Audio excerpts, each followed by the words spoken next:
Quisiera darle la palabra al señor Fuad Curi, ex Contralor General de la República y presidente del Instituto de Integridad y Gobernanza. Adelante, por favor, Fuad. Muchas gracias, Carlos Mario. Se me mueve la pantalla. ¿Qué tal, muchachos? ¿Cómo están? Buenas noches. Gracias, Maricielo, por la presentación. Un abrazo a todos los participantes y un saludo muy cordial a todos los que están asistiendo a este seminario. Se llamaban antes, ¿se acuerdan? Ahora son webinars. Está bien. Este, Vamos a tener un día, una tarde bastante intensa con el tema de la implementación del modelo de plan de integridad. Em, yo después les voy a preguntar, voy a ser un poco eh, retador y quiero que todo el mundo salga de esta reunión teniendo claro para qué se va a implementar o tiene que implementar un plan de integridad. Les voy a dar un adelanto chiquito nomás, no es porque la PC me lo diga. Em, la corrupción. La corrupción viene hace mucho tiempo en el país, como todos saben. Está presente en este momento y seguirá presente en nuestro querido país a menos que se haga algo. Em, y que se haga algo contundente, algo sólido, algo que le hemos mencionado y que ustedes también lo saben. Si en la sierra a un abigeo le dan una paliza tremenda por robarse un corderito, ¿qué podemos decir de nuestros queridos e inhumanos corruptos que se llevan la esperanza de la gente, que se llevan la fe, el desarrollo, el pan? La corrupción mata por si es que no se han dado cuenta todavía. La corrupción atenta contra los derechos humanos. La corrupción penetra en lo más profundo de las familias. El, los niños que no tienen una asistencia médica adecuada, que no van a un colegio adecuado y preparado, la gente que es asaltada en las calles, las minas que son asaltadas por delincuentes, todo lo que está pasando en este momento, incluso los congresistas que tienen la osadía de pedirles, ya no es un diezmo, ¿se acuerdan del famoso diezmo? ¿No? Ahora piden la mitad. ¿Quieres trabajar conmigo? En la mitad. Entonces, si la falta de valores, la desvergüenza que tienen los políticos, y no solamente ellos, sino malos funcionarios públicos, ojo que los hay muy buenos, y muchísimo más. Lo que pasa que hay un problema de comunicación visual y contagio social que apenas vemos un, un problema, creemos que todo es igual, pero no es así. Lo que pasa es que se ocultan, es como el terrorismo. Terrorismo son muy pocos, los que estuvieron en el MRTA y los que estuvieron en Sendero Luminoso, eran pocos comparados con todo el país, ¿no es cierto? Sin embargo, el daño que generan por estar ocultos, porque no se les ve, porque no se confunden con los ciudadanos, con la gente, con el pueblo. Por eso es lo difícil de acabar cuando la corrupción se vuelve sistémica. ¿Qué significa una corrupción sistémica? Es que la corrupción ha penetrado a lo largo de la función pública, a lo ancho del país, en los tres niveles del gobierno, ha puesto sus bases en los partidos políticos. El sistema judicial está complicado. Sabemos que el Ministerio Público está en un momento en que requiere urgente una reingeniería. ¿qué vamos a decir del Poder Judicial? Que suena tan deprimente lo que les estoy diciendo. Imagínense cuán frustrados podemos estar los que queremos ver un país mejor, pero va a ser imposible. En la medida que no aparezca el o la lideresa o el líder que ponga en primer lugar en su agenda y en su salón de guerra la lucha contra la corrupción. ¿Por qué en primer lugar? ¿Por qué tenemos tremenda inseguridad ciudadana? ¿Es porque tenemos malos policías?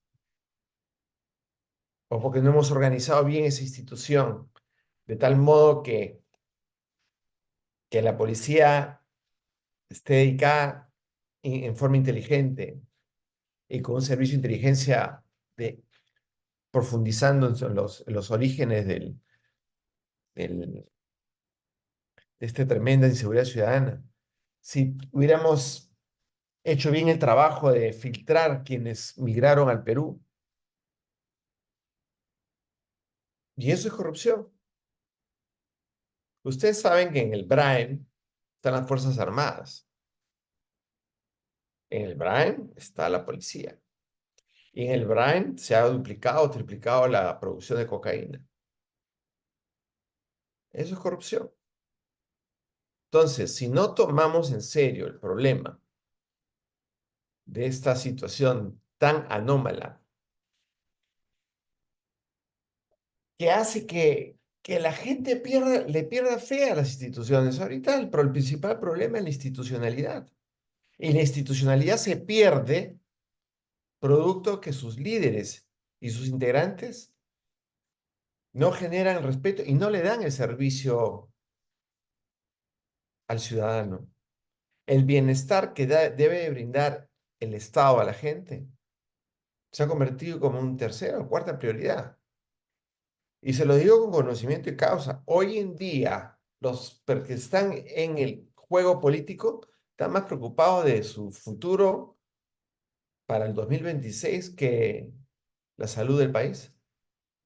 Están más preocupados por su futuro político y pensando qué van a hacer que la economía y que la delincuencia, la educación. Qué envidia me dan cuando veo noticias sobre la educación en los países asiáticos. Cuando a los niños en vez de enseñarles geografía y otros cursos, les están enseñando valores. Cómo poner en orden su colegio, cómo cocinar su comida, cómo lavar sus platos, cómo dar gracias.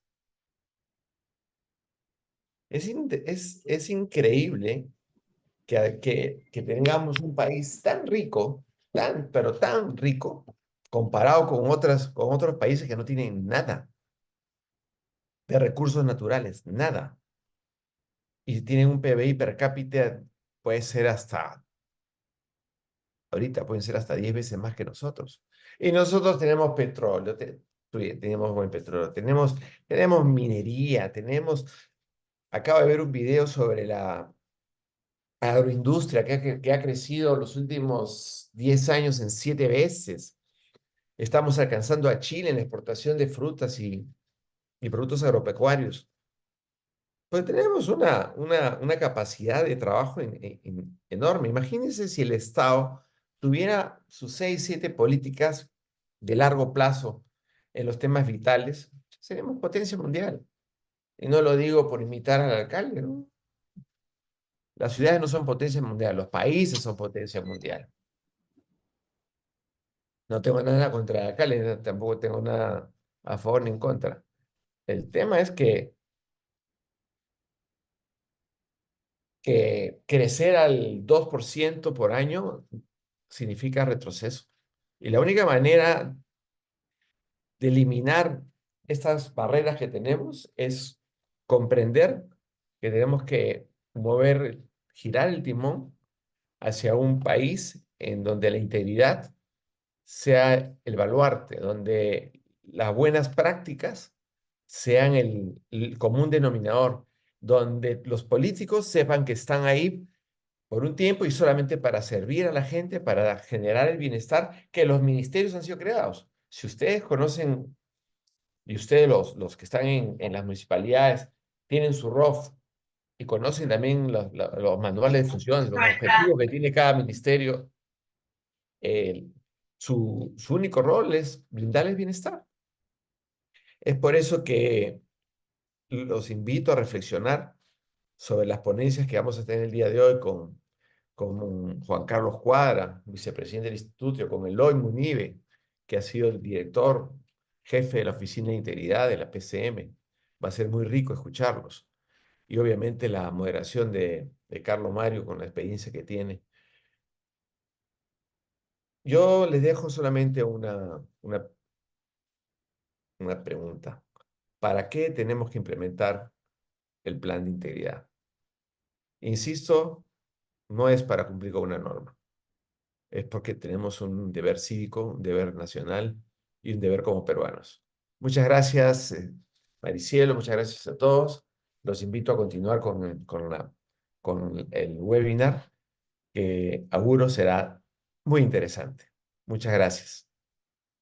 Muchas gracias, estimado Fuad Curi, por tus palabras, que seguramente nos inspiran a todos y a todas a comprometernos aún más con la promoción de la integridad pública y la lucha contra la corrupción.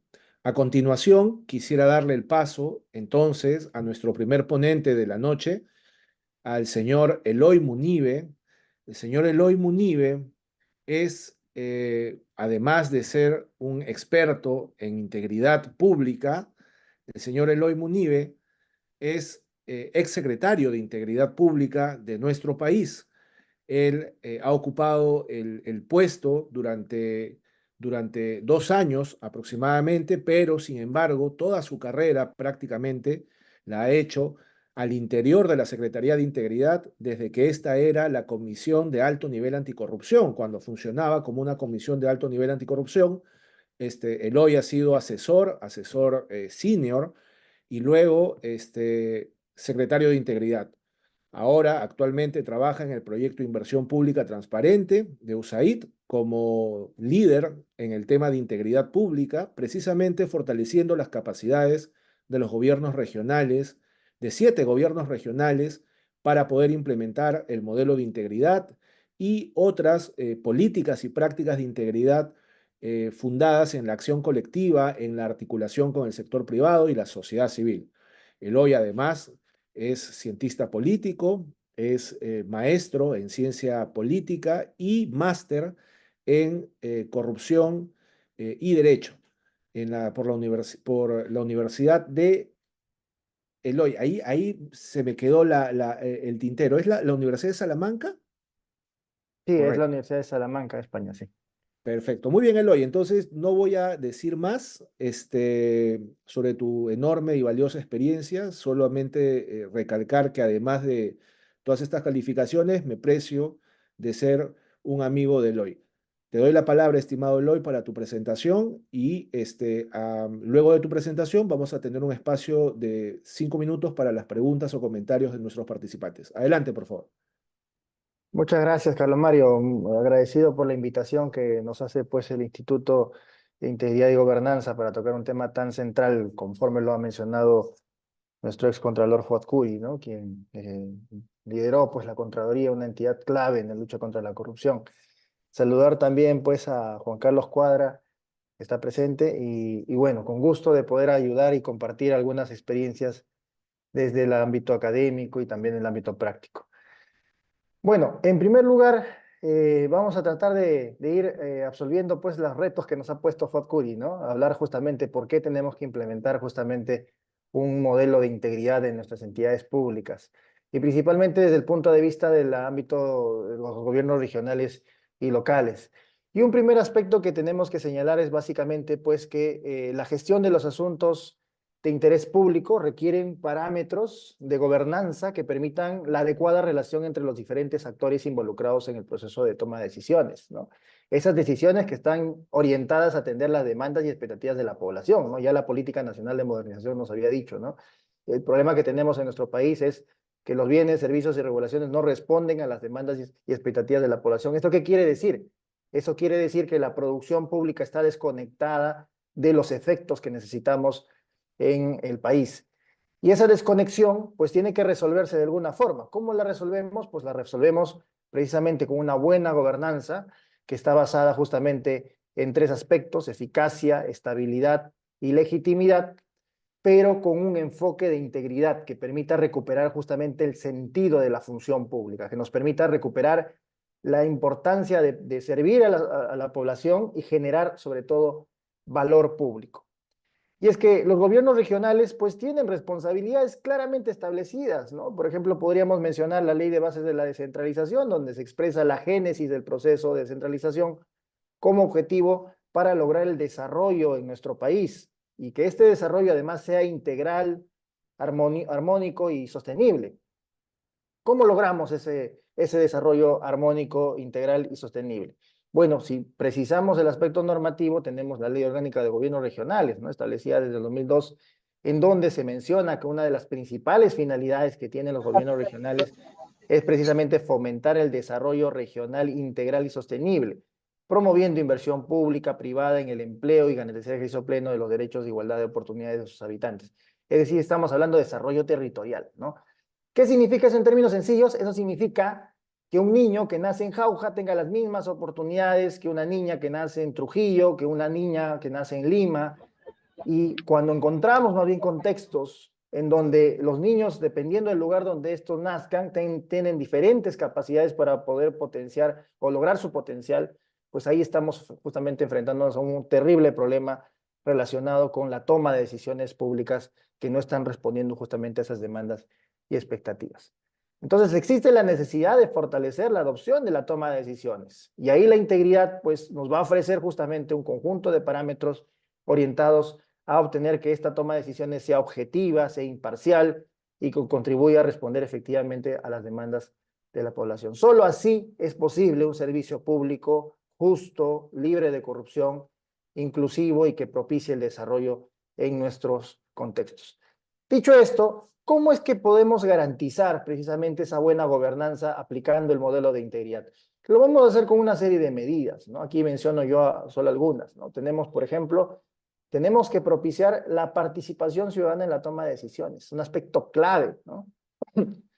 Si tenemos decisiones públicas que solamente son tomadas desde gabinete, desde las oficinas, pues no estamos justamente comprendiendo la realidad que vivimos día a día en nuestras ciudades. No comprendemos las dificultades que tienen los pobladores en zonas rurales. No conocemos las dificultades que padecen nuestros pueblos originarios y nuestras comunidades nativas.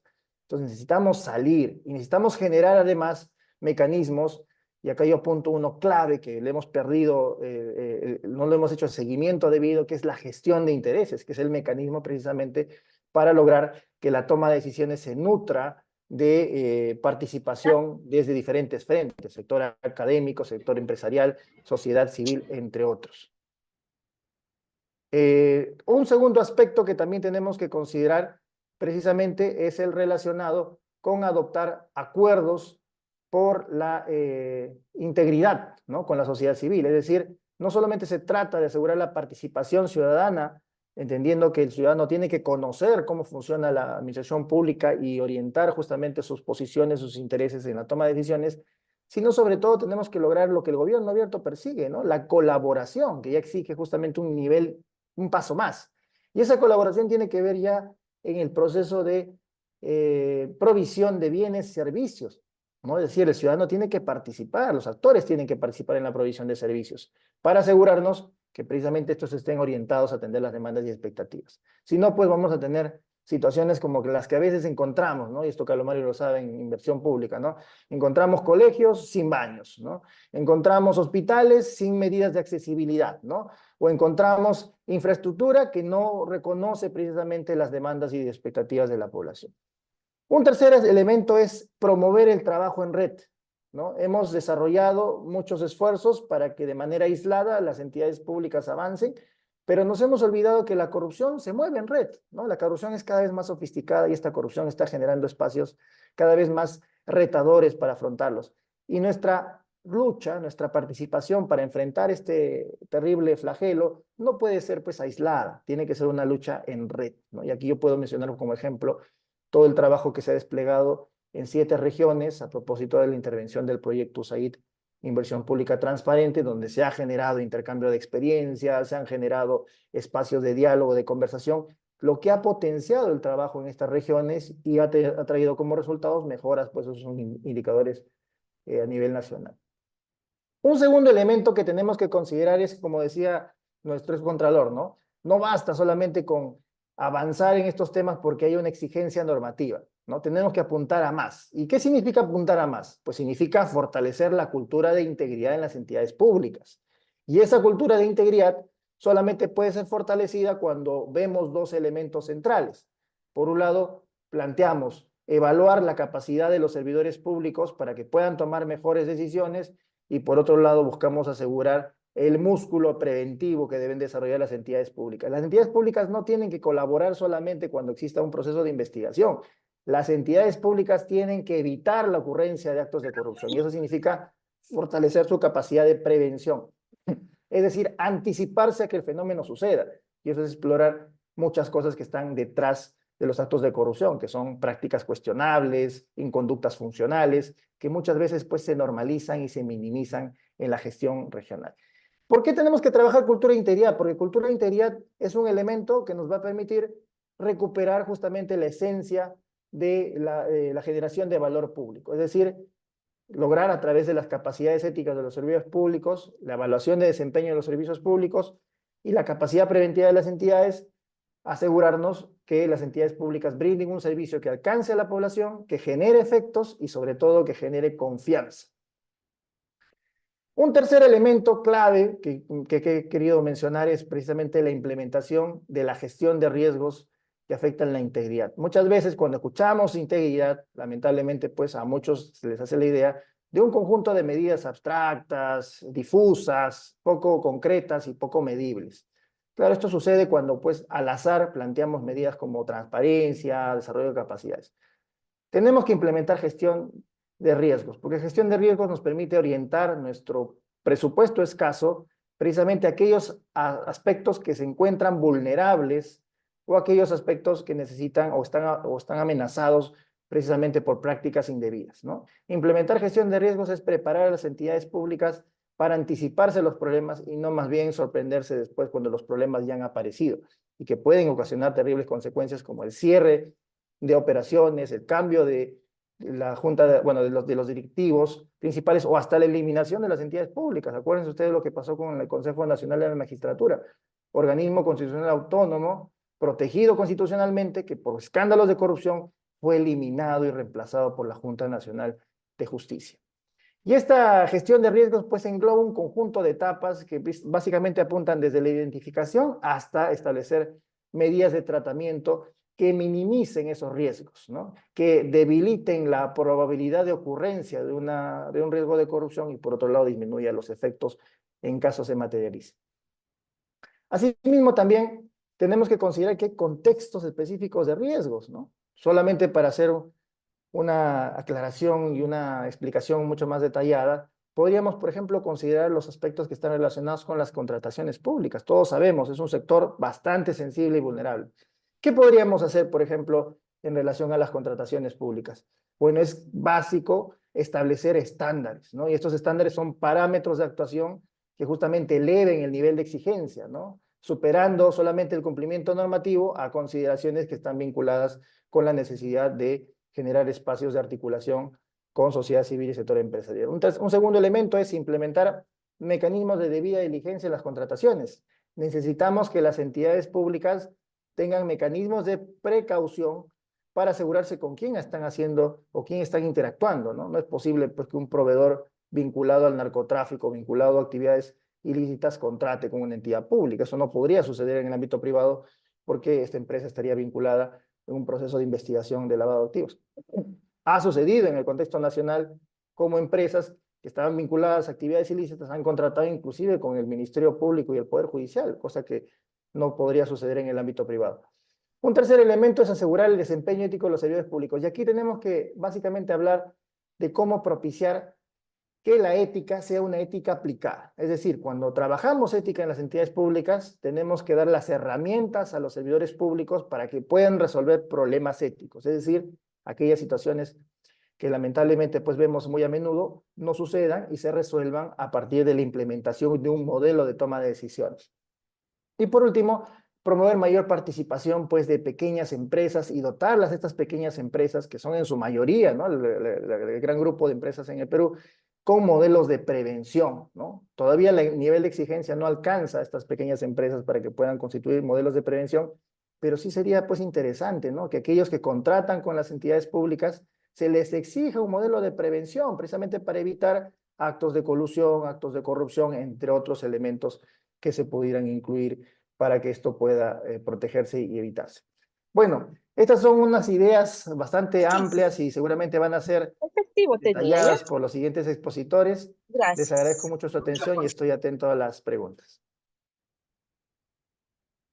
Muchísimas gracias, Eloy, por tu extraordinaria presentación, clara, directo a la vena, como diríamos, en el ámbito de la integridad pública.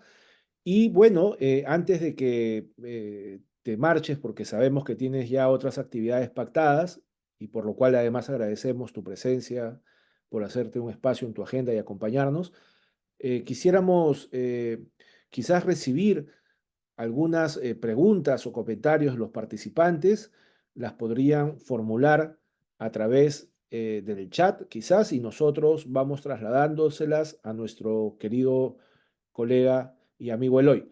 Mientras que los colegas van realizando sus preguntas a través del chat, solamente una pregunta muy puntual, Eloy.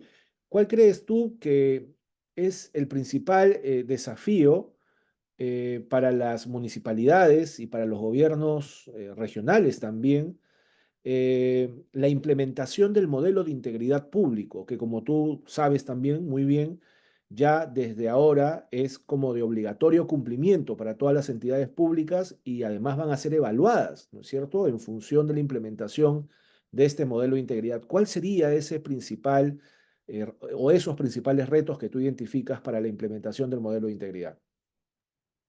Claro, Calamari, muchas gracias. Yo apuntaría a dos ámbitos, ¿no? En primer lugar, la ausencia de un liderazgo ético orientado a la concreción de acciones de integridad. Es decir, tenemos muchas autoridades que no conocen qué es la integridad, que cuando hablamos de lucha contra la corrupción, lo único que se imaginan son las investigaciones o la participación de la Contraloría en el control, ¿no? De justamente los bienes, del uso de los bienes y recursos públicos. Entonces es importante que estas personas pues puedan implementar el modelo, no solamente de manera enunciativa, sino puedan fortalecer, por ejemplo, sus unidades de integridad para que éstas también puedan ayudar en el proceso.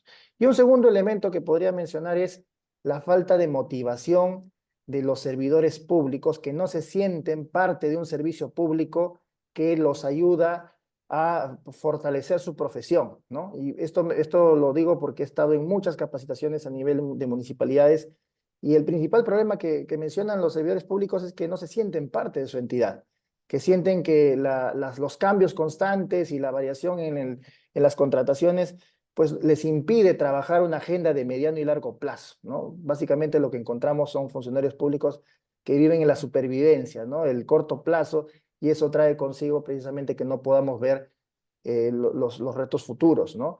Y claro, nuestra política se ha polarizado precisamente porque estamos más concentrados en el presente, en las diferencias que tenemos entre diferentes posturas políticas, impidiéndonos más bien hablar de largo plazo, en donde sí podríamos establecer consensos importantes para superar los problemas que padecen en nuestro país.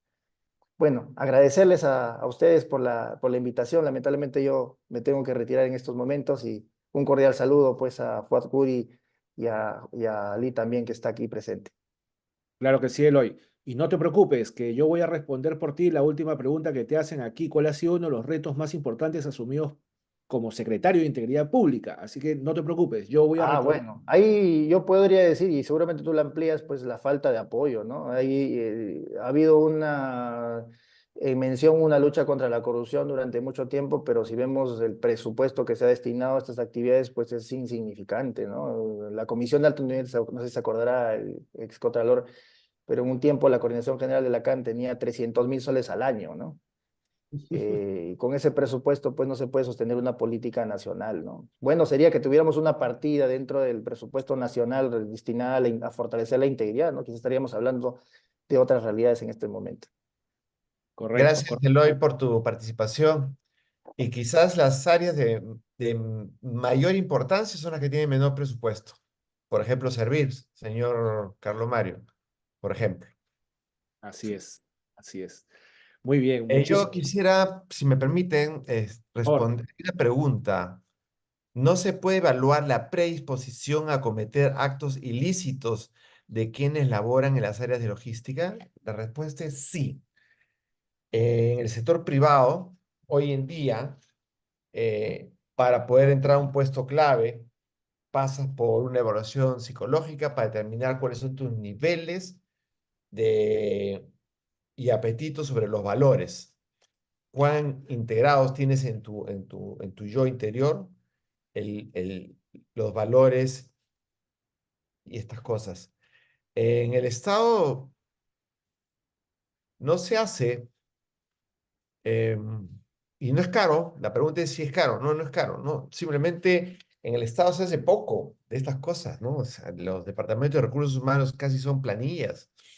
Una de las cosas que me propuse cuando fui contralor, crear una institución modelo en el tema de bienestar con la gente, ser la entidad más de mayor arraigo. Y para eso, pues, teníamos un programa de recursos humanos intenso. Pero lamentablemente en posiciones políticas como ministerios, gobiernos regionales y municipalidades, los, la rotación de personal es tan alta que el tema de recursos humanos, el tema de la esencia del desarrollo y talento, está en cuarto o quinto lugar de prioridad.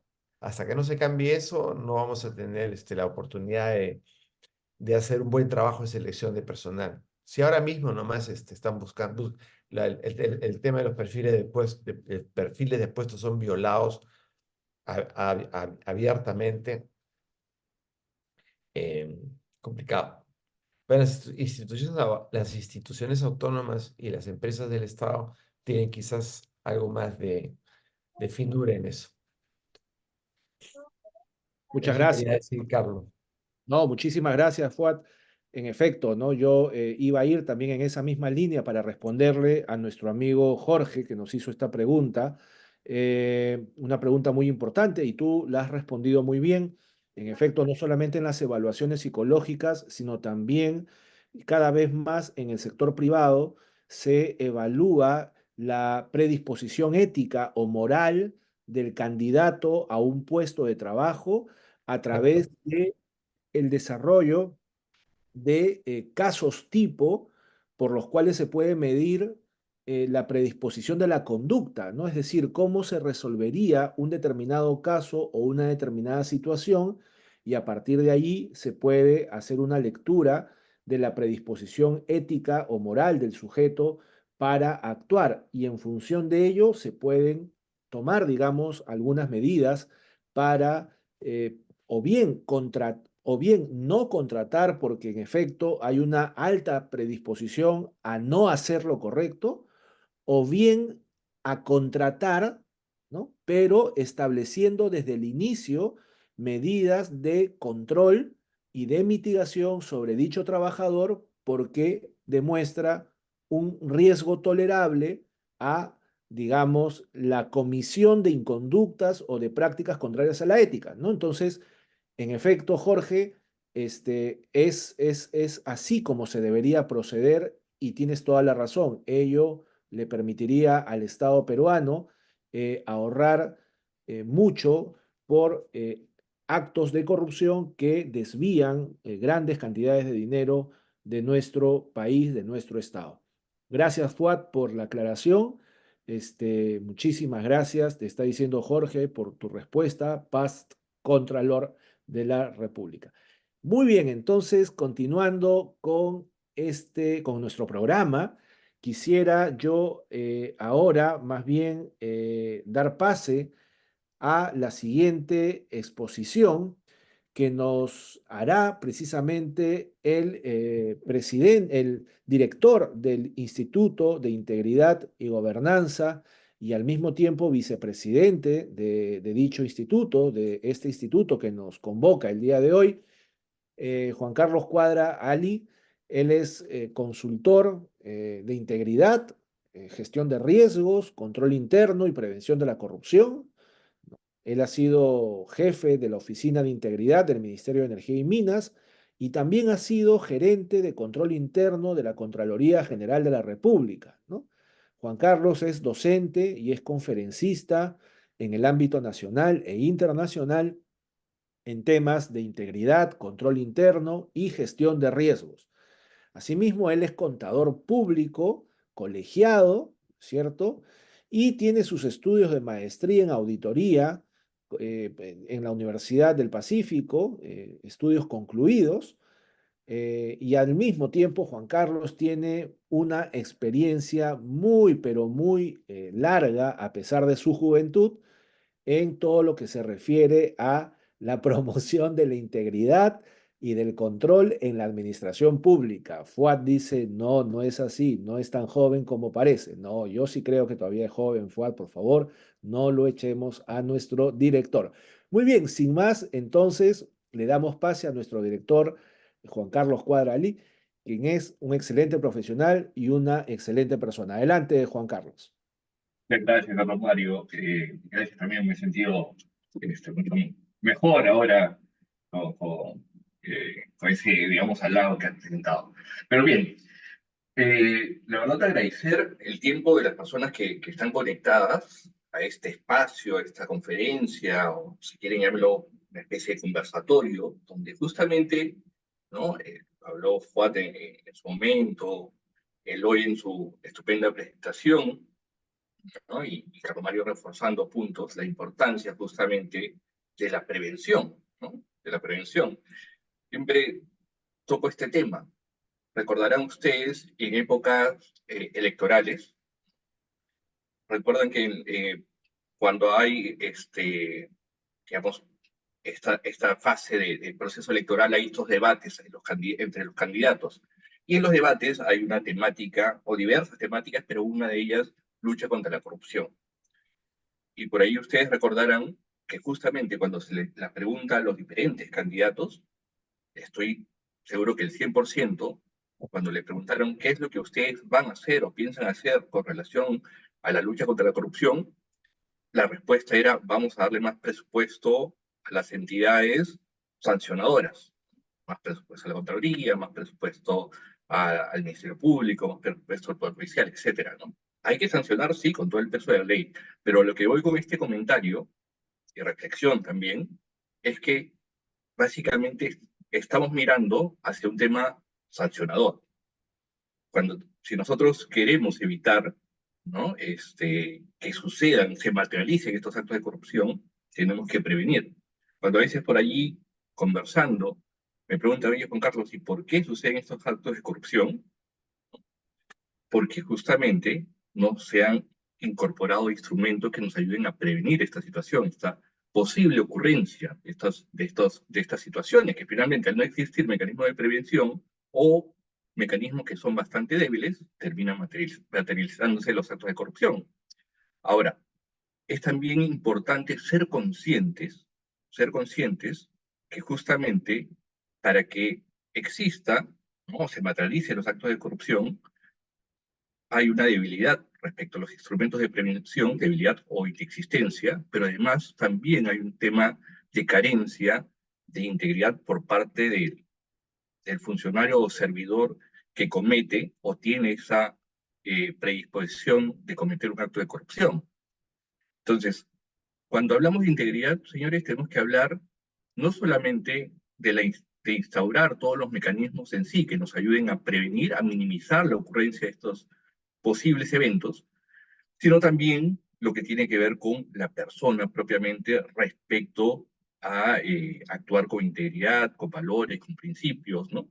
Que es sumamente importante y que lamentablemente en estos últimos años hemos visto que hay una carencia, una pérdida justamente de ello, ¿no? O sea, es como una organización Es como el cuerpo, ¿no? Una parte del cuerpo viene a ser todos aquellos instrumentos que la entidad tiene que instaurar, y la otra parte del cuerpo es el actuar de la persona, ¿no? Si una de las partes flaquea, las cosas no van a funcionar bien, ¿no? Entonces, eso es lo que también tenemos que entender. Y cuando hablamos de integridad, también debemos de quitar el tema de repente focalizar entre una integridad pública, ¿no? Y una integridad privada, que no existe. La integridad es transversal a todo, ¿no? Obviamente, para lo que es implementar un modelo, hay pautas que están establecidas justamente en este modelo de integridad. Pero son aspectos que debemos de tener en consideración, sumamente importante. Y un último comentario, y antes de empezar con la presentación, que va a ser, digamos, vamos a ir a ver algunos datos en sí, que tiene que ver también con lo último que comentaron Fuad, Carlos Mario, a raíz de una pregunta. Y yo recuerdo que existe una metodología, ¿no?, que llamada es el triángulo de Kress, que es básicamente el triángulo del fraude, ¿no? Fraude básicamente bajo un lenguaje más del privado, pero podemos llamarlo, si quieren, de la corrupción, ¿no? Haciendo un símil, donde dice que este triángulo, ¿no?, para la ocurrencia o para, digamos, haya esta, digamos así, voluntad o mala voluntad de cometer una situación de corrupción, se cumplen tres aristas, ¿ya? Dentro de este triángulo, obviamente. Primero es la presión. Es decir, si la persona tiene presión para cometer esta situación de corrupción. Es decir, puede que la persona esté, por ejemplo, sobreendeudada, esté más allá de lo que ha podido gastar y lo llaman por teléfono, le cobran, etc. Hay una presión de por medio, ¿no?, en la cual se ve esta persona inmersa. O pueden ser otros temas también, ¿no? De repente temas de salud, qué sé yo. Pero, a manera de ejemplo, la presión. El otro punto es la justificación, ¿no?, que tiene que ver también con la persona. Tanto la presión, estamos hablando de persona, no estamos hablando de entidad o de lo que pueda hacer la entidad. Es la persona, ¿no? Porque cada uno de nosotros tiene su propia historia, no sabemos qué es lo que está pensando o lo que vive cada quien, ¿no? Entonces, puede existir la presión. La otra es lo que tiene que ver con la justificación.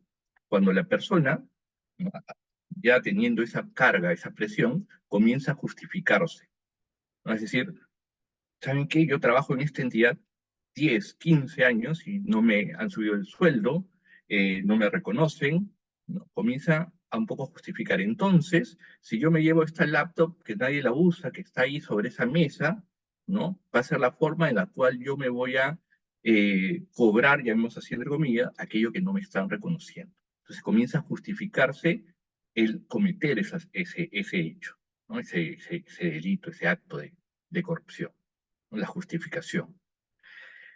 Y el tercero, la tercera arista es lo que corresponde a la oportunidad, que ahí es donde la entidad puede entrar a bloquear esa oportunidad, ¿no? La oportunidad está la laptop sobre la mesa, no está guardada, no está con llave, etc. Está sobre la mesa.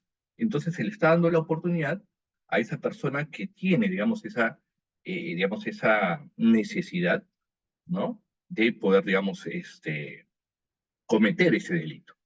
Pero si nosotros bloqueamos esa oportunidad a través de instrumentos que nos ayuden a prevenir esa situación, vamos a estar quebrando de alguna manera justamente esa posibilidad o minimizándola, porque puede que finalmente ocurra, ¿no? Puede que finalmente, pero minimizando esa posibilidad, ¿ya? Entonces, eso es importante. Por eso es que le digo que es la combinación entre lo que se tiene que trabajar, instaurar, anclar dentro de la propia entidad, con el actuar de la persona, ¿ya? Y hacia eso es, o sea, tenemos que mirar el tema de prevención, que es sumamente importante. El prevenir si es que después no queremos estar hablando de que se siguen cometiendo actos de corrupción, ¿no? Transparencia Internacional, los últimos datos que dio este año respecto a la corrupción en el Perú ocupa el puesto 120 de 180 países, de la corrupción es alta. El INEI en su encuesta dice que el principal problema que tiene el Perú es la corrupción. Entonces, una de las formas en las cuales podemos darle vuelta a este tema, entre otros aspectos, es justamente prevenir, ¿no? Y la prevención implica una serie de acciones, ¿no? Una serie de acciones donde también, además, deberíamos de, a nivel de política país, reforzar los aspectos de educación, de valores e integridad desde los niveles, ¿no? Desde los más pequeños, de los niños más pequeños, ¿no? Si es que realmente queremos ir generando una cultura, ¿no? A nivel país. Dicho esto, vamos un poco rápidamente a hablar de algunos resultados vinculados al modelo de integridad. Como ustedes saben, el modelo está, digamos, constituido por 9 componentes. 9 componentes, ¿no? Componente de compromiso de la alta dirección, de gestión de riesgo, ¿no? Todo ello ya Eloy ha ido comentando, por eso rápidamente lo voy a ir señalando. Las políticas de cumplimiento, de integridad, la transparencia, que es sumamente importante. Y si yo no estoy haciendo nada malo, yo estoy cumpliendo con mis procesos, mis procedimientos, transparentes sin un problema. Los controles, que en el caso del modelo te habla de si has cumplido con los entregables señalados por parte de la Contraloría en el marco del sistema de control interno, y respecto a la implementación de las recomendaciones, ¿no? Que emite el Sistema Nacional de Control, ¿no? a la entidad. El tema de comunicación y capacitación respecto a estos temas, la importancia de comunicar, señores, ¿no? No es que solamente ya yo saqué mi política y ahí queda, hay que comunicar, hay que difundir, hay que buscar los mejores mecanismos que nos ayuden a que el servidor público conozca de ese instrumento, porque asumimos que ya lo ponemos en el intranet y ya asumimos que ahí la gente se va a enterar sobre el tema, y no es así, tenemos que buscar que asegurarnos que el servidor conozca de ello, ¿no? Miren, y Fuad lo comentó al inicio, y es algo que compartimos y siempre lo hablamos, estos temas, ¿ya? Estos temas de prevención sobre todo, son temas que hay que trabajarlo más allá de un tema de cumplimiento, que para mí ese tema debe ser algo ya a consecuencia de, sino hay que trabajarlo por convicción. Es decir, porque estos temas me van a ayudar, me van a servir, lo entiendo, ¿no? ¿Qué es lo que gano también yo instaurando estos temas? Y a partir de ahí, cumplo con reportar lo que tenga que reportar. Entonces, el tema de comunicar es clave, por eso me detengo acá, es sumamente clave, porque a veces cuando hablamos de estos temas, integridad, control interno, ¿no? Temas que el funcionario, el gestor público no la tiene muy clara, ¿no? Integridad, ¿y cómo es eso, no? Suena tan abstracto, lo dijo Eloy. Control interno, hay confusión en el gestor público que confunde el control interno con el OSI, ¿no? El OSI es el órgano de control institucional, no es oficina de control interno ni órgano de control interno. El OSI es órgano de control institucional, es un ente conformante del Sistema Nacional de Control. Y lo que va a hacer es básicamente sus labores de control, su control concurrente, sus auditorías, etcétera, en el marco de los lineamientos que le da la Contraloría. Va en algún momento a revisar si, oye, qué tanto la entidad ha cumplido con presentar los entregables, las evidencias de su sistema de control interno, sí.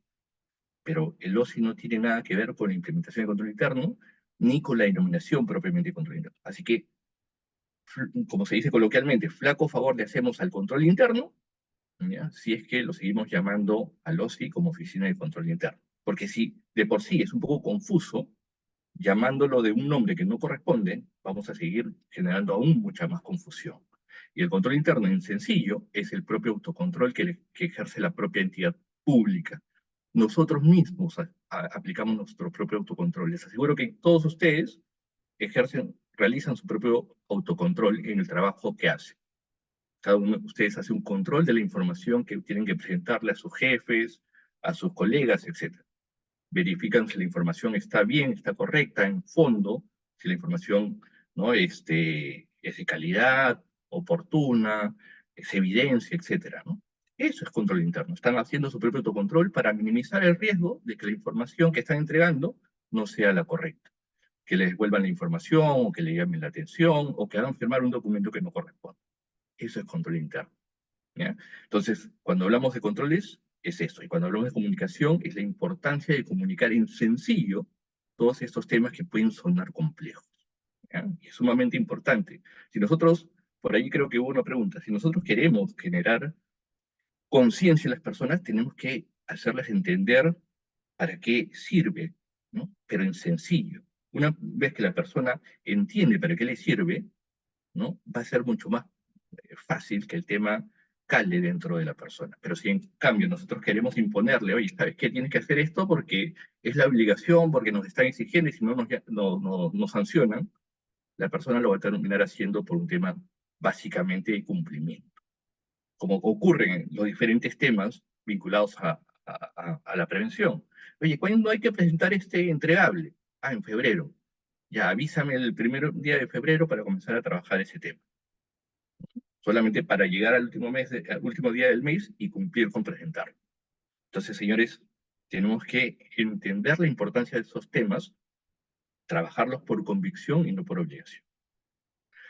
Luego está el componente de canales de denuncia, ¿no? Ya sabemos y se está trabajando todos estos mecanismos de difusión y vinculados al tema de los canales de denuncia, de protección al denunciante, de la respuesta al denunciante, etc. Y la supervisión y monitoreo de la implementación del modelo y lo que tiene que ver con el encargado del modelo propiamente dicho, ¿no? Entonces, ya se sabe que, de acuerdo a lo que está establecido como parte del modelo de integridad, este implica el desarrollo de 5 etapas. El caso de las entidades del Poder Ejecutivo ya está en una etapa 2. En el caso principalmente las entidades de gobierno nacional, municipalidades, están en la etapa 1. La etapa 1 viene a ser básicamente con el cumplimiento de los instrumentos que te pide el modelo, ¿no? Básicamente estoy cumpliendo con los instrumentos, documentos que me pide el modelo. La etapa 2 ya es la aplicación e implementación de estos instrumentos. La etapa 3 es la consolidación, ver que estos instrumentos ya se estén aplicando, ¿no? Que no solamente estén como un tema declaratorio, sino que se estén aplicando. La etapa 4, que viene a ser la evaluación de resultados, propiamente la aplicación ya de estos instrumentos de gestión vinculados con el modelo de integridad. Y la etapa 5 ya la evaluación de impacto, ¿no? ¿Cuál es el impacto que está generando este modelo dentro de la organización de la entidad? Entonces, hay todavía un horizonte de tiempo en el desarrollo de la implementación de este modelo de integridad en sus 5 etapas. Como les digo, entidades del Poder Ejecutivo ya están en una etapa 2, ¿no? Entidades de gobierno local principalmente están en la etapa 1, donde, de acuerdo a lo que al menos tenemos conocimiento, según la Secretaría de Integridad Pública, en el mes de noviembre se va a evaluar a las entidades respecto a la implementación, al cumplimiento de este modelo. Algunos datos, esta es información pública, ¿no? Obtenida del Reporte Nacional de Implementación del Modelo de Integridad 2023, ¿no? Por parte de la Secretaría de Integridad Pública de la PCM, donde allí vemos los 9 componentes del modelo de integridad y podemos identificar rápidamente que el componente, digamos, que tiene mayor avance, esta es una información en 152 entidades del Poder Ejecutivo, es el componente de canales de denuncia. Es el componente que está mejor desarrollado de estos 9 componentes, ¿no? Que están, digamos, alineados y vinculados justamente a linkearse o vincularse con la plataforma de denuncias de la PCM, ¿no? Porque básicamente el requisito es que la entidad tenga esa vinculación en su portal y contar, digamos, con los lineamientos, las directivas, ¿no? Las disposiciones propiamente para gestionar estas denuncias. Por ahí también tenemos con mayor grado de avance lo que es transparencia, lo que es control, comunicación, pero lo que vemos con menor grado de avance, ¿ya? Es lo que es la gestión de riesgos, ¿no? La gestión de riesgos, que es un instrumento sumamente potente, es un componente, o es el componente, digamos, más débil de estos 9, ¿no? Y la gestión de riesgos es un instrumento que nos ayuda a prevenir. Si yo no quiero que suceda una situación que me va a perjudicar a mí como parte de mi gestión, tengo que prevenir, ¿no? Primero, poder identificar esa posible situación, incorporar controles para mitigar la ocurrencia del mismo. Porque si yo identifico identifico un riesgo y no adopto ningún control, lo más probable es que ese riesgo que he identificado hoy día, pero que no he hecho nada, de acá a unos meses o años se vuelva una realidad y se vuelve un problema. Cuando se vuelve un problema, llega la Contraloría, llega el OSI, los órganos sancionadores, etc., ¿no? Entonces, por un tema de prevención en ese sentido, hay que justamente incorporar la gestión de riesgo, pero más allá de un tema de sanciones propiamente para mejorar la propia gestión de la entidad, prevenir situaciones que no queremos que ocurran. Entonces, la gestión de riesgos es sumamente clave, sumamente importante. Hay una oportunidad, creo yo, también de poder articular metodológicamente la gestión de riesgos, ¿no? Porque tenemos que responder respecto a la gestión de riesgos de acuerdo a lo que nos pide la Contraloría en su directiva. Responder a la gestión de riesgos de acuerdo a la guía de gestión de riesgos que afectan la integridad. Gestión de riesgos, por allí aquellas empresas públicas, de acuerdo a lo que me pide FONAFE en su metodología de gestión de riesgos de fraude. Aquellas entidades que tienen su sistema de gestión antisoborno, responder a los riesgos del sistema de gestión antisoborno. Y para ello, en muchos casos, utilizamos metodologías distintas cuando estamos hablando metodológicamente del mismo tema. Obviamente, diferentes perfiles de riesgo, sí, pero del mismo tema metodológico. Y creo que allí hay una oportunidad entre las entidades rectoras en sentarse y buscar, digamos que, estandarizar en la medida de lo posible la metodología para gestionar los riesgos. A nivel de sectores, ¿no? A nivel de sectores, ya acá este gráfico implica, digamos, la etapa 1 y la etapa 2 de la implementación del modelo de integridad, ¿no? Igual, con la fuente de este reporte nacional de implementación del modelo de integridad, tenemos que el sector economía y finanzas es el que tiene mayor avance en el proceso de implementación del modelo de integridad, ¿no? Etapa 1 y etapa 2, ¿no? Etapa 1 es hasta el puntaje de 1, ¿no? Y ya, digamos, aquellas que superan el 1 es que ya están en la etapa 2. Todavía hay una brecha para cerrar hasta la etapa 2, pero ya hay un nivel de avance. Entonces, economía y finanzas es que está desarrollando, ¿no? En mayor proporción, en mayor medida, el componente del modelo de integridad, el sector como sector. Luego le sigue el sector educación, con 147, el sector de desarrollo e inclusión social, de justicia y derechos humanos, ¿no? Sector interior, etc. Digamos, relegados están lo que corresponde básicamente que tienen un puntaje menor a 1, el sector producción, la propia presidencia del Consejo de Ministros, bastante curioso, ¿no? Porque es el ente rector, a través obviamente de la Secretaría de Integridad Pública, y el sector desarrollo agrario y riego, ¿no? Digamos que están mucho más relegados en este proceso de implementación del modelo de integridad pública de acuerdo a los datos a diciembre del 2023. O sea, lo que se espera es que las entidades vayan trabajando, cerrando las brechas en fortalecer justamente los mecanismos de prevención.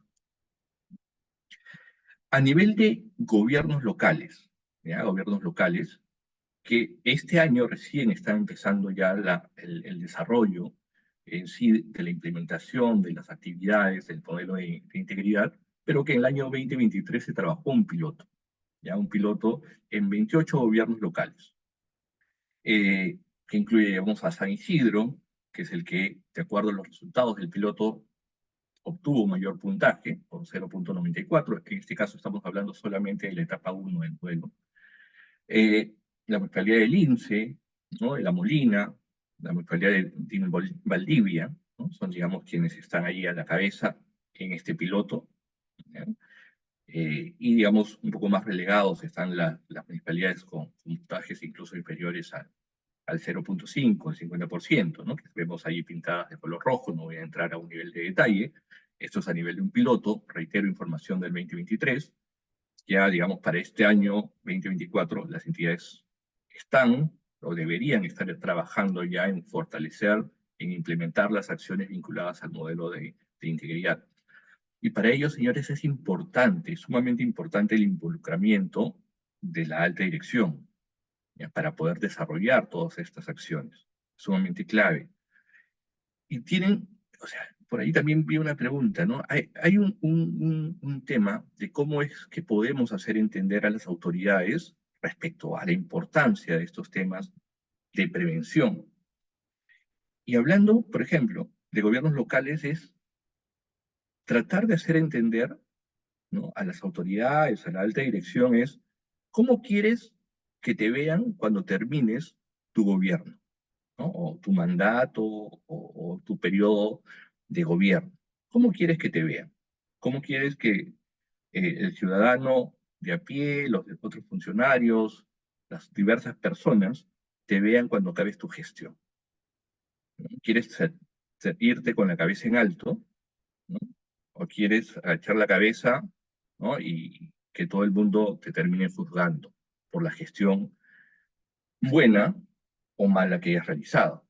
Bueno, pero más allá, no me estoy refiriendo más allá de un tema de posible ineficiencia, ¿no? Sino también, ¿no?, vinculado a un tema propiamente de posibles irregularidades o actos de corrupción, ¿no?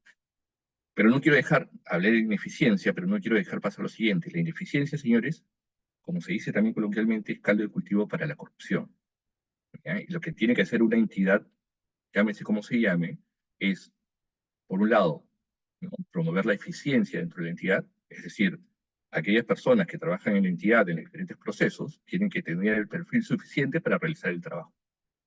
Porque si no, esa persona que no cumple ese perfil va terminar siendo un títere de aquella persona que quiere cometer situaciones irregulares o posibles actos de corrupción. Porque no conoce el puesto, no conoce los temas, y le pueden hacer firmar cualquier documento que no debería, ¿no? Entonces hay que promover la eficiencia y luchar contra la corrupción. Es sumamente importante. Entonces, el mensaje tiene que ser, o sea, por un lado, hacerle entender en sencillo lo que ganamos, lo que gana la alta dirección implementando mecanismos de prevención. Llámese como se llame, mecanismos de prevención. Hacemos una gestión mucho más eficiente, donde estamos un paso adelante porque tenemos mapeado cuáles son aquellas situaciones que no queremos que ocurran, porque van a tener un impacto sumamente importante y dañino en la entidad, incorporando medidas de control. Buscamos que asegurar de esta manera una gestión mucho más sólida, orientada a cumplir objetivos, porque lo tenemos blindado, generamos mayor confianza en la ciudadanía, porque los servicios que damos son mucho mejores, y cuando terminemos la gestión, señores, vamos a salir con la cabeza en alto.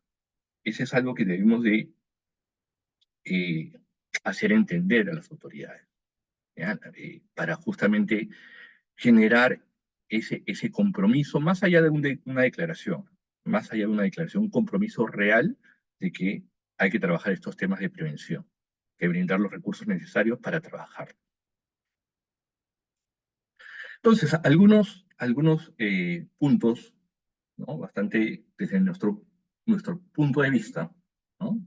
Pueden haber otras recetas, llamemos así, pero nuestro punto de vista, la importancia de contar justamente con un designado responsable o coordinador de integridad clave, ¿no? Y eso lo establece el modelo.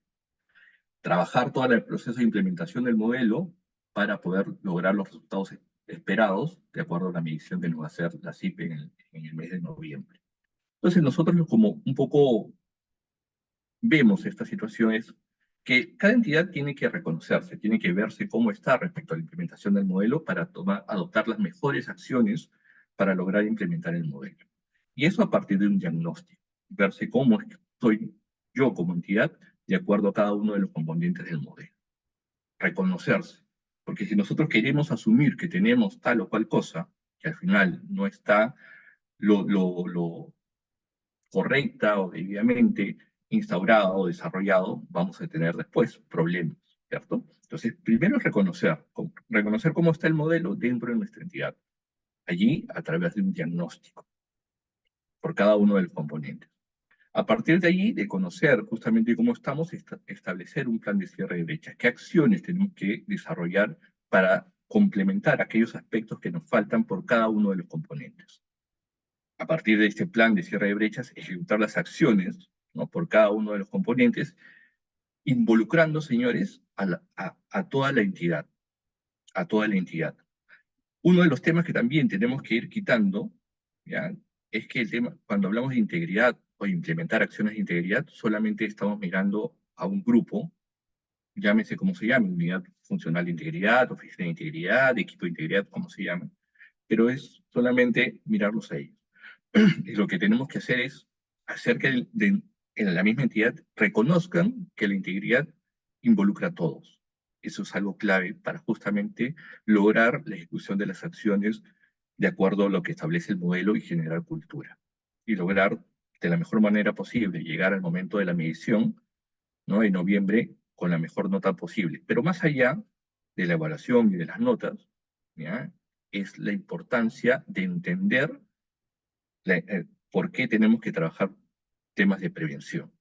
Ya les digo, más allá de un tema de cumplimiento, el entender, el concebir la importancia, ¿no?, de trabajar estos temas por convicción. ¿Okay? Entonces, ese es, digamos, uno de las acciones que sugerimos.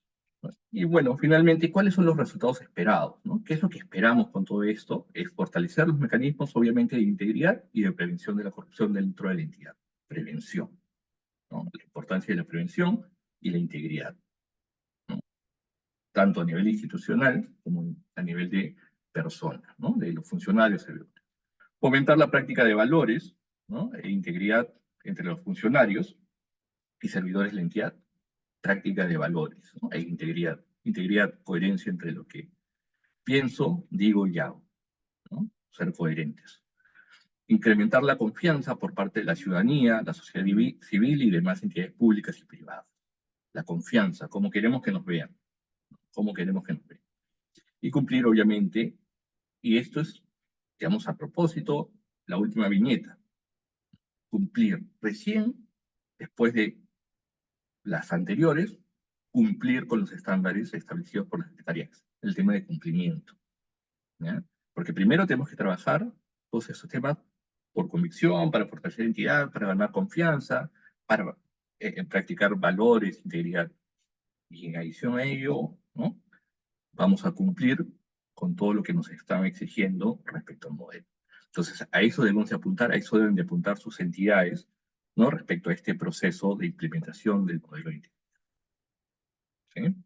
Entonces, por mi parte, en lo que corresponde a presentación, Carlos Mario, agradecer este espacio. Muy bien, muchísimas gracias, mi estimado Juan Carlos. Muy buena exposición, muy clara también. Creo que dejas constancia de lo importante que es implementar el modelo de integridad público en nuestras instituciones y, claro, por supuesto, especialmente ahora en los gobiernos regionales y en los gobiernos locales, porque, como ya lo he mencionado, ya desde este año especialmente es de obligatorio cumplimiento para todas las entidades. Ustedes saben, mis estimados colegas y mis estimadas colegas, que el modelo de integridad en su larga historia, ya eh, desde el año 2018 que se empieza a implementar, originalmente empezó implementándose a nivel del Poder Ejecutivo, de las entidades del Poder Ejecutivo, ¿no? Ministerios especialmente. Luego se hizo obligatorio su implementación a nivel de las entidades adscritas a los sectores o ministerios, ¿no? Y luego, progresivamente, con mucho trabajo y esfuerzo, logramos que se puedan implementar a nivel de los gobiernos regionales y ahora ya a los gobiernos locales también. Por eso es fundamental tener, digamos, la capacidad o desarrollar la capacidad para poder implementar esta política focalizada denominada, llamada modelo de integridad público. Porque, como ha dicho muy bien Juan Carlos, es retador tener que implementar 9 componentes, es retador elaborar una adecuada matriz de gestión de riesgos, más aún cuando hay múltiples metodologías, ¿no? Que a veces compiten entre sí en el Estado peruano. Hay que identificar bien la guía de gestión de riesgos que afectan la integridad pública, por ejemplo, publicada por la Secretaría de Integridad para poder dar cumplimiento a la gestión de riesgos en el marco del modelo de integridad, tener claro cómo desarrollar una directiva para prevenir y gestionar los conflictos de intereses o la debida diligencia o elaborar códigos de conducta ética para poder cumplir con el componente número 3 del modelo y así como nos ha ido comentando Juan Carlos, para cada uno de los componentes necesitamos fortalecer nuestras capacidades de gestión y conocer mejor cuál es el espíritu de este modelo de integridad. Juan Carlos, antes de darte pase para la última, para la última sección, digamos, de esta noche, quisiera hacerte algunas preguntas que nuestros invitados, nuestros colegas que nos acompañan, eh, te han hecho a través del chat, ¿no? Por ejemplo, Jorge Antonio Morel nos dice o te pregunta, estimado Juan Carlos, ¿no será que parte de la confusión radica en que es la Contraloría la que norma vía directivas el tema, ¿no? El sistema del control interno? Es clarísimo que como EFS no se encarga del control interno, pero sí lo norma. ¿Qué podrías tú comentar al respecto, Juan Carlos? Y realmente coincido, ¿no?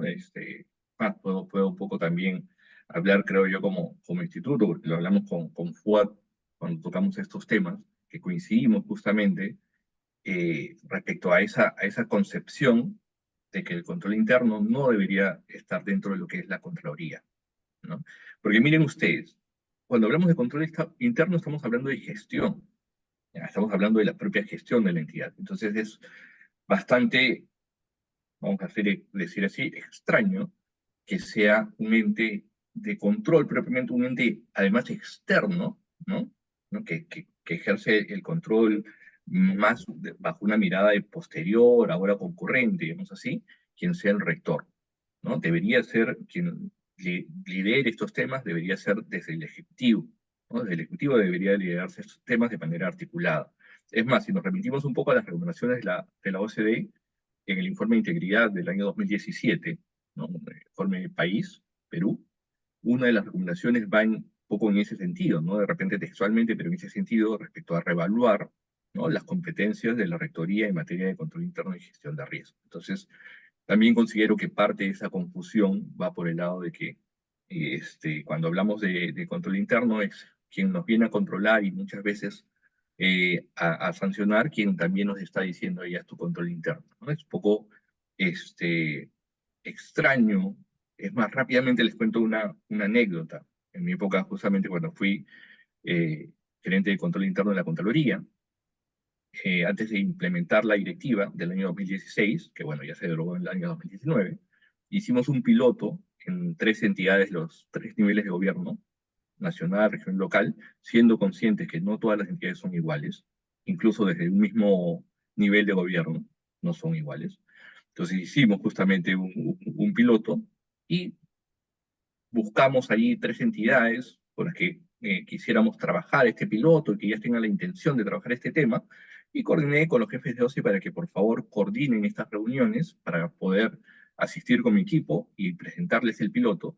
Y acá viene lo curioso, a pesar que se les comentó de que la reunión era sobre control interno, ¿no? Para fortalecer la gestión, cuando llego a la reunión, estaba el alcalde o el gerente municipal o el secretario general, ¿no? De las diferentes entidades, pero lo curioso es que quienes lo acompañaban era su área legal, ¿no? Su área legal. ¿Por qué? Porque no era un tema de que venían a hablarme de control interno para mejorar mi gestión, sino es que venía la Contraloría, ¿no? Mm, Ah, viene la Contraloría, ¿qué querrá? Vendrán a cortarme la cabeza. ¿No? Esa mm. mirada justamente del control puro que ejerce la Contraloría y genera en parte esta confusión respecto a lo que realmente es el control interno. Gracias, Carlos Mario. No, no, muchas gracias a ti, Juan Carlos. Antes de la última pregunta, quisiera pedirle a nuestro querido presidente del instituto, Fuad Curi, si nos puede ayudar con esta pregunta que nos hizo Freddy Arenas en el anterior bloque y que yo le dije que le abordaríamos ahora. Él dice, ¿qué debe suceder para enrolar a las autoridades políticas locales o regionales, ¿no? Digamos, en la lucha contra la corrupción, o tal vez se debería filtrar su elección, ¿no? Para que se comprometan en la lucha contra la corrupción, ¿no? O sea, ¿qué debemos hacer, estimado Fuad, con las autoridades locales o regionales para que se comprometan efectivamente en la lucha contra la corrupción? Estás con tu micro apagado, Fuad. Perdón. Gracias por la advertencia. Em,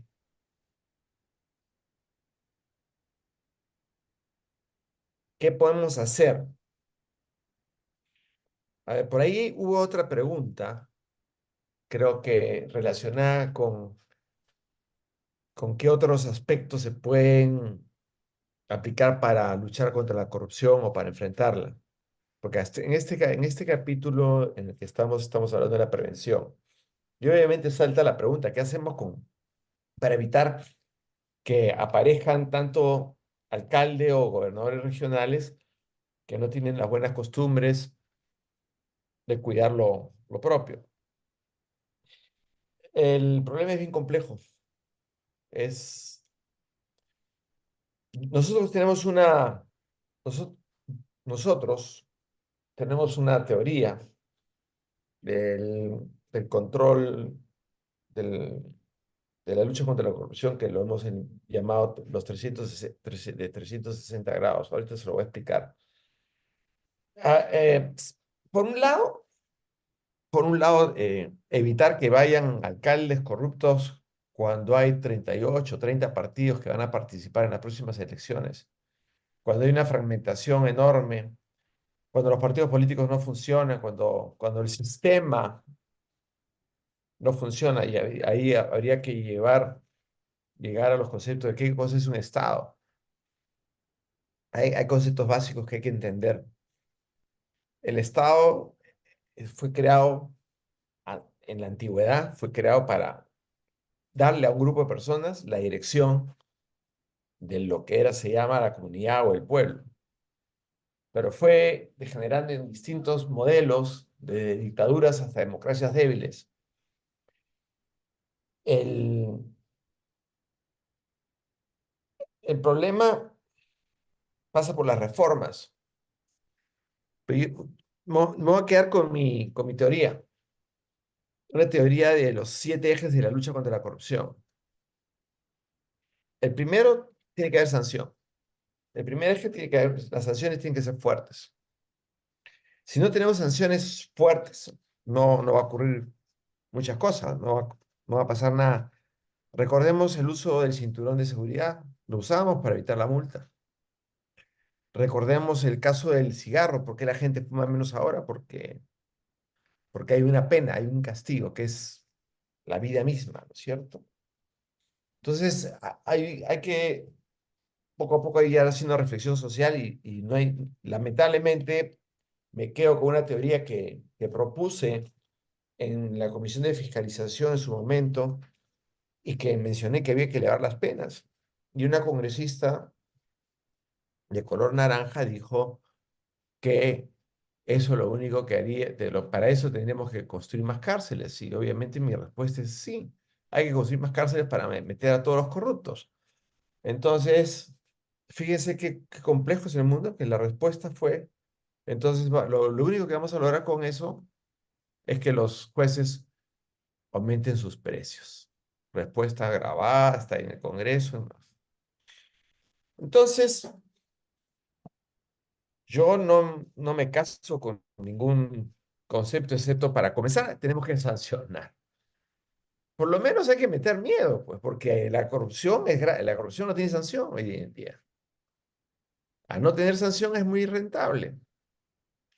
Si nosotros, como Estado peruano, aumentamos las sanciones, dependiendo del caso de corrupción, le ponemos penas como el lavado de dinero u otros delitos graves, porque ya les he dicho que atenta contra los derechos humanos y la corrupción mata, 30 años, pues, ¿no? Es que le quita el futuro a los niños, o sea que yo lo meto preso de por vida. Ya. Segundo, tiene que haber una reforma en la gestión pública, la, una reforma, una reingeniería, cambiar el modelo, meterse con fuerza ahí, después la reforma política, la reforma judicial, todas las reformas, pero hay que hacerlo, pues, Dios mío, hay que hacerlo. Lo que pasa es que son tan débiles las instituciones que ya han visto, han llegado a tal nivel de debilidad que no existe un Congreso y tampoco existe un Ejecutivo autónomo. Entre ambos se nutren, ¿no es cierto? Em, tenemos que desregular. O sea, todos los que están aquí presentes no se han leído nunca la Ley de Contratación del Estado, porque, perdónenme si me equivoco, ¿no? Pero che, es tan densa que es tan fácil equivocarse o los corruptos saben por dónde meterse. Hay que hacer las cosas simples. Mientras más simple, más efectivo. Después tenemos que eh, la educación en valores es fundamental. Y por ahí me falta uno, Juan Carlos, si me haces acordar. Este, pero me quedo con los dos extremos, sanción y educación. Y obviamente al centro pues están las reformas. Y hay una que es bien importante, el liderazgo.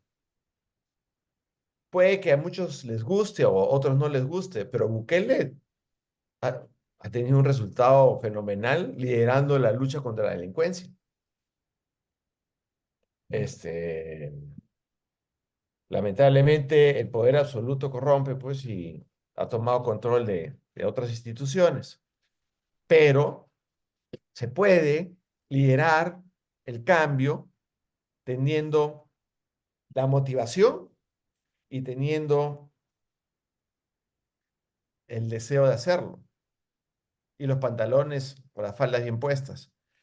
Em, Hablando de los alcaldes, van a tener que adecuarse al... O sea, la cabeza del Estado es el presidente o la presidenta. Y si la persona que escenifica la nación no trabaja en eso, menos va a bajar los siguientes estamentos. Fíjese lo que ha pasado con los ministros de Estado, con o sin autorización del presidente, hacen lo que quieren. Entonces, hace falta alguien que decidió, y fíjese la foto, lamentablemente, desde Fujimori hasta la fecha, todos están con denuncias. Y algunos son corruptos, de verdad, o sea, Fujimori, Toledo, Adán García, que en paz descanse. El señor Ollantumal en juicio, la señora Keiko, bueno, la señora Keiko no ha sido no ha sido autoridad, pero sí tenemos a Pedro Castillo, presidente, preso, más que por el golpe, autogolpe, o como le quieran llamar, la corrupción que se instaló en su gobierno. En un año se levantaron el país, los más pobres de un país rico, probablemente para sus amigos.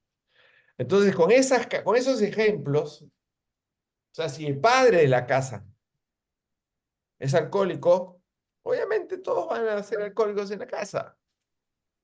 Eso es lo que no podemos comprender hasta ahora. Tenemos que elegir bien. Lamentablemente, con los problemas que se ven a diario en la televisión y ahora con los puertazos y todo, hay muy poca gente que eh, quiere liderar alguna institución. No estoy desanimado, yo creo que va a venir alguien que tenga la fuerza como para enfrentar el problema que tenemos en el Perú. Que se puede, le digo, es bien fácil. Armas un super presidente con un super equipo y pone 5 objetivos. Ya le he hecho una sala de guerra para resolver los problemas de educación, salud, inseguridad, corrupción, transporte, conectividad, o sea, los ministerios más importantes, vivienda, darle agua a la gente.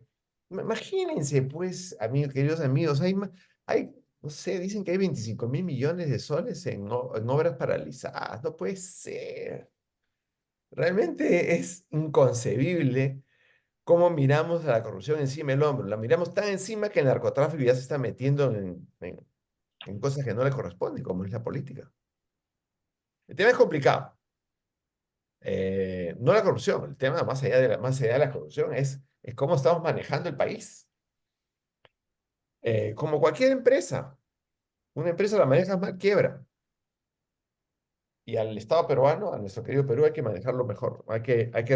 Y es bien fácil tener resultados rápidos porque estamos tan abajo que con 4 o 5 políticas y ponerse las pilas y tener un equipo, un super equipo, supervisando y tener un centro de gobierno o delivery unit, como le dicen los ingleses, supervigilando a los ministros para que estén cumpliendo con los resultados.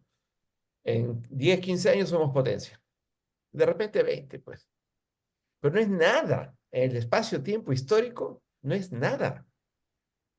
Ya han pasado 25 años. Me estoy yendo hasta el próximo año. Ya ha pasado un cuarto de siglo de esta centuria. No pasa nada, hemos empeorado.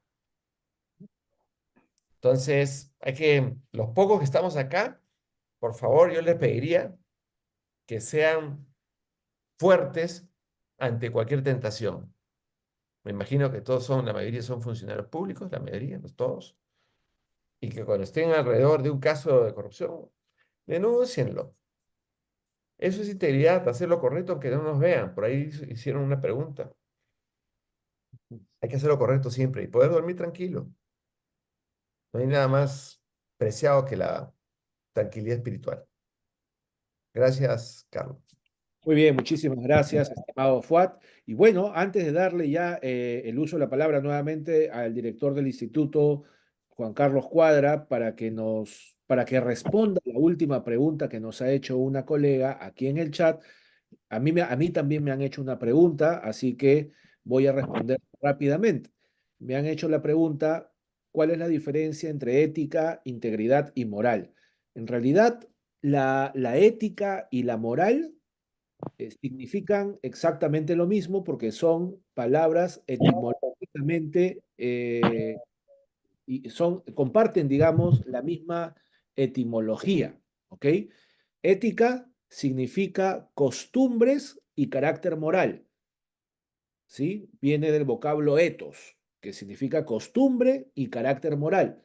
Los griegos interpretaron que era importante, necesario, fundamental construir nuestro carácter para tomar buenas decisiones en la vida y poder ser felices, y al mismo tiempo era importante construir buenas costumbres, como decía Fuad precisamente, ¿no? Que la comunidad pueda construir buenas costumbres para que los ciudadanos y ciudadanas puedan convivir de manera adecuada. Entonces, la palabra ethos significa costumbres y carácter moral. Y la palabra moral, que viene del latín mos moris, es una traducción del griego ethos y significa exactamente lo mismo. Mos moris significa costumbre y carácter moral. Solo que los romanos, ¿no? Los latinos, le incorporaron una pequeña significación adicional al mos moris. Además de costumbre y carácter moral, los latinos le incorporaron hogar, ¿no es cierto? De ahí que proviene a nuestro lenguaje moral, morada, ¿no? La morada, el hogar, es donde adquirimos nuestros primeros valores, ¿no? Nosotros hemos crecido con esa idea de que la moral es nuestra morada, es nuestra casa, nuestra familia, donde aprendemos nuestros principales valores morales, valgan la redundancia. Y la integridad viene a ser, mis estimados y estimadas, un valor o un principio de la ética o de la moral que es muy importante porque se refiere a ese valor o principio que nos lleva a cumplir con nuestra palabra, con nuestros compromisos y por lo tanto a poder actuar de manera coherente entre lo que pensamos, decimos y hacemos y por supuesto a poder actuar de manera correcta sin necesidad de que nadie nos esté observando, como bien decía Fuad. Es decir, la integridad es un valor o un principio de nuestra ética personal y pública que hay que cultivar para ser personas confiables e intachables.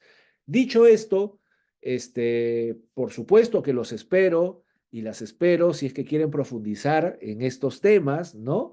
En nuestros cursos que precisamente ahora, a propósito de la pregunta que nos hace una colega, ¿no? Roxana Calderón, dictarán cursos próximamente sobre integridad y gobernanza, mi estimado Juan Carlos Cuadra, director del instituto. Entonces, si puedes responder esa pregunta. Adelante. Bien, gracias, Carlos Mario. Y bueno, justamente para poder responder esta pregunta, voy a presentar las siguientes láminas, un poco también para ubicarnos respecto al instituto propiamente dicho, el Instituto de Integridad y Gobernanza.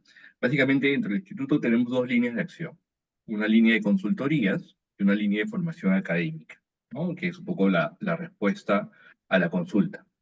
Respecto a la línea de acción de consultorías, tenemos el desarrollo básicamente de cuatro servicios, que es la implementación propiamente de este modelo de integridad, ¿no? En base a estos 9 componentes, la gestión de riesgos, ¿no? De manera general, pero digamos, se puntualiza ya propiamente en el propio servicio. Ya sabemos que tenemos gestión de riesgos para el tema de control interno, gestión de riesgos respecto a aquellos que afectan la integridad pública, que tenemos de conducta funcional, tenemos de corrupción propiamente dicho, la gestión de riesgos de fraude en aquellas empresas públicas, la gestión de riesgos de soborno o de cumplimiento en el marco de compliance. Entonces, cuando hablamos de gestión de riesgos, ¿no? De acuerdo justamente a la orientación y la necesidad del servicio, vamos adecuando por allí digamos, el desarrollo en sí de la gestión de riesgos, el sistema de control interno, ¿no? Como fortalecimiento del control interno.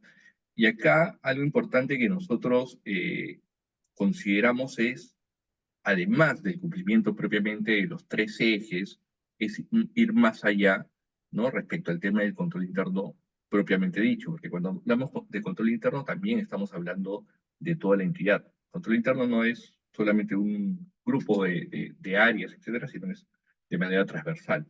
Y propiamente lo que corresponde a los sistemas de gestión antisoborno y de compliance, ¿no? Esto a través de nuestras líneas de consultoría. Y lo que es la línea de formación académica, en este segundo semestre del año, a partir del mes de agosto hacia diciembre, vamos a estar lanzando inicialmente estos 4 cursos. El curso justamente de Introducción a la Función de Integridad en la Administración Pública, que va a tener una duración de 24 horas, y básicamente el contenido se va a desarrollar en estos 6 puntos. La ética e integridad pública, el ejercicio de la función pública, dicho sea de paso, la corrupción y prácticas que afectan la integridad pública, la gestión de riesgos que afectan la integridad pública, el enfoque de integridad para el sector público, ¿no? La normativa justamente de la función de integridad, todo lo que tiene que ver con denuncias, conflictos de intereses, etcétera, y herramientas para la prevención de la corrupción, ¿no? Está como parte de este curso de introducción a la función de la integridad en la administración pública. El segundo curso, que tiene que ver con la gestión de riesgos de corrupción que afecta a la integridad pública, igual 24 horas académicas, va a tener el desarrollo, ¿no? De estos 5 puntos principalmente. Introducción al enfoque de la integridad pública, ¿no? Marco teórico y metodológico de la gestión de riesgos. Vamos ahí a ver las diferentes metodologías que existen, ¿no? El desarrollo propiamente de esta guía, ¿no? Para la gestión de riesgos que afecta a la integridad, la elaboración de estas fichas de acuerdo a la guía. Y lo que nosotros sí vamos a puntualizar, es más, le vamos a dar mucho más valor que a la parte teórica propiamente dicho, es al desarrollo de la parte práctica. Nosotros consideramos que el ejercicio práctico, a través del desarrollo en sí, de la aplicación, es una de las mejores formas de las cuales los participantes van a entender mejor de qué se trata todos estos temas, ¿no? Entonces, mucho del desarrollo propiamente dicho del curso va hacia una parte práctica, ¿no? A una gran parte de horas al desarrollo del taller práctico. Luego está el tercer curso, que es la implementación del modelo de integridad pública, ¿no? Los pasos ya metodológicos de acuerdo a los 9 componentes del modelo de integridad, ¿no? Son 24 horas académicas también respecto a este curso, propiamente lo que tiene que ver con la implementación del modelo, ¿no? Y el cuarto curso es la implementación del sistema de control interno, que también son 24 horas académicas, ¿no? La introducción, es importante todo esto, ¿no? Teniendo como un paraguas la integridad, el modelo de referencia de control interno, que es sumamente importante, ¿no? No solamente mirar la directiva de lo que nos pide la Contraloría, sino ¿qué hay detrás de esto? ¿No? Muchas veces solamente nos enfocamos, esto es lo que me pide la Contraloría, pero no saben por qué lo estamos haciendo, ¿no? Hay que ver justamente qué hay detrás de esto, metodológicamente hablando, y para qué nos sirve, ¿no? ¿Para qué nos sirve realmente? De allí el marco normativo, propiamente de la implementación del sistema de control interno, el desarrollo de los 3 ejes de cultura organizacional, gestión de riesgos y supervisión, que nos pide la directiva, y de la misma manera el desarrollo de taller práctico, ¿no? O sea, dentro de los cursos que nosotros estamos o que vamos a iniciar justamente a desarrollar, vamos a enfocarnos bastante al tema de desarrollo de talleres prácticos, porque consideramos que es un aspecto clave.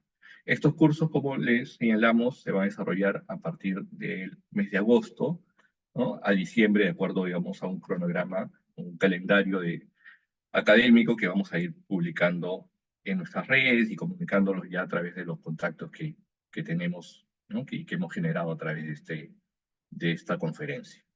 ¿Bien? Entonces, igual, ¿no? Nos pueden contactar a través del correo electrónico del instituto, ¿no? Es instituto@integridad y gobernanza, y la línea, ¿no? Nuestro teléfono 924-462-593. Entonces, No sé, por ahí va Carlos Mario, no sé si hay alguna otra consulta adicional. Sí, muchas gracias, Juan Carlos, por esta presentación tan importante. Estos 4 cursos iniciales que ofrece el instituto, si bien es cierto, están dirigidos, entiendo yo, Juan Carlos, especialmente para servidores y funcionarios de los gobiernos regionales y locales, para que puedan desarrollar sus capacidades en la implementación del modelo de integridad, ¿no es cierto? Pero, por supuesto, también están abiertos a todos los servidores y servidoras y funcionarios y funcionarias de los 3 niveles de gobierno de nuestro país. Eh, y claro, por supuesto, progresivamente, a la par de estos 4 cursos, se irán incorporando también en la parrilla de cursos otros que tengan más bien que ver con el desarrollo de habilidades que nos lleven hacia el estándar 3 de integridad, que tiene que ver con la consolidación.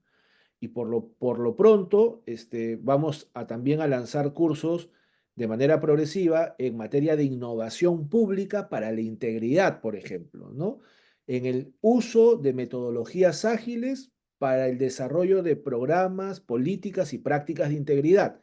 Y así cursos que están más vinculados al desarrollo de las nuevas tecnologías, al desarrollo de la innovación e inclusive, por supuesto, también de la inteligencia artificial para promover políticas y prácticas de integridad.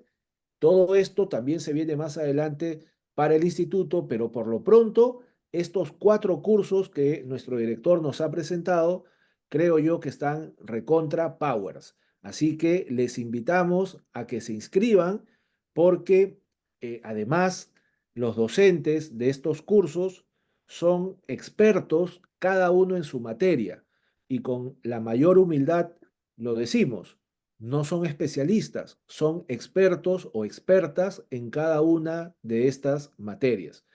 Y hay una pregunta que nos hacen también al final y es si estos cursos tendrán costo. En efecto, van a tener un costo porque vamos a tener que contratar a los docentes y a las docentes expertas, ¿no? Para que puedan desarrollar los cursos, pero por supuesto que los costos van a ser costos, digamos, los más competitivos y los más, digamos, justos en lo que se refiere al mercado, ¿no? Sin ninguna perspectiva de lucro, sino más bien de poder costear precisamente a los docentes y a las docentes expertas en cada una de estas materias. Y bueno, con esto, mis estimados y mis estimadas colegas, damos por finalizado, perdón, el webinar del día de hoy. Les agradecemos su presencia y les invitamos a quienes puedan a prender sus cámaras si fueran tan amables para podernos sacar una foto eh, todos y todas juntos aquí, protocolar y además podernos ver un poquito los rostros de quienes nos han acompañado en estas casi 2 horas. Aquí están, muchas gracias Nicanor, muchas gracias Gonzalo, muchísimas gracias Juliana, muchísimas gracias Densi, gracias Ivor, gracias Adolfo, Cecibel, muchísimas gracias Edith, Víctor Padilla, Doris Tuesta, José Carlos Sánchez, un gran amigo de Lambayeque y promotor de la cultura de integridad. Muchas gracias por acompañarnos. También Vanessa Aquino, Freddy Arenas, muchas gracias Freddy, qué gusto verte también.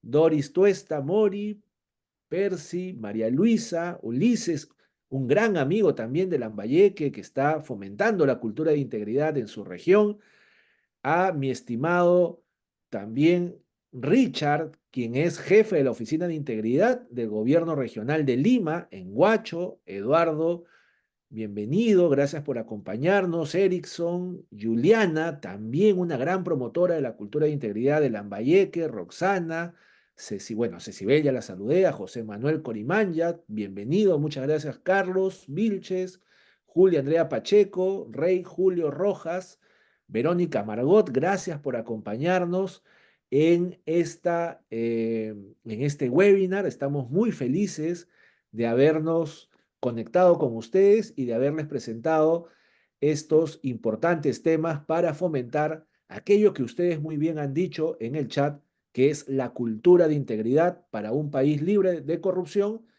y que garantice buenos servicios para todos y para todas. Y sin más, vamos a tomar la foto final. Vamos a sonreír bonito así ante la cámara. A la voz de tres. Una, muy bien, Fuat. Dos y tres. Va la segunda foto. Todavía no se me desconecten. A ver, la segunda pantalla. A la voz de tres. Una, dos y tres. Muy bien, muchísimas gracias, mis estimados y mis estimadas amigas y amigos de las regiones. Un aplauso virtual para todas y para todos ustedes. ¿Saliste? Estén atentos y atentas a nuestros próximos eventos y por supuesto los esperamos también en nuestros cursos. Un gran abrazo a todos y a todas. Gracias por participar. Gracias, Maricielo, también por todo. Muchas gracias a todos. Adiós. Gracias. Gracias, chao, chao. Bye bye. Buena Bye semana para bye, todos. gracias. Muchas gracias. Saludos, bye bye. Muchas gracias. Gracias. Hasta luego. Muchas gracias.